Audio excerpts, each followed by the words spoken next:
Prime Minister Andrew Holness has slammed assertions from the opposition People's National Party (PNP) that the latest move to increase the income tax threshold is nothing more than a political ploy. Refuting the claims following the opening of the new parliamentary year on Thursday, Holness said his administration has and continues to think long-term.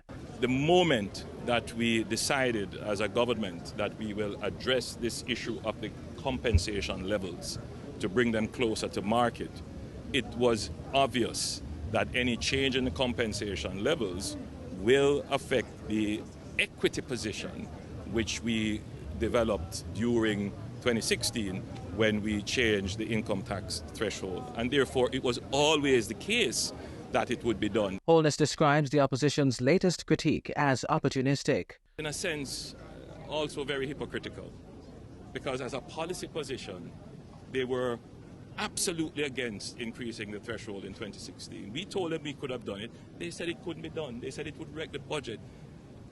But again, the opposition does not understand the economy. Holness says his administration continues to deliver on its promise of prosperity, pointing to limited tax increases over the last 6 years. Opposition leader Mark Golding, however, says that's not entirely accurate. The government had lied to the people when they were on the campaign trail, saying that no new taxes would be required to pay for it. What we're saying, fine, increase it, yes, we've called for it because we think it's justified, but the way in which it's financed needs to be disclosed. The Prime Minister remains unmoved by the opposition pushback and promises even more successes. All I will say to Jamaica is wait until you see the plans for the next 5 years. Ramon Gordon for CVM News.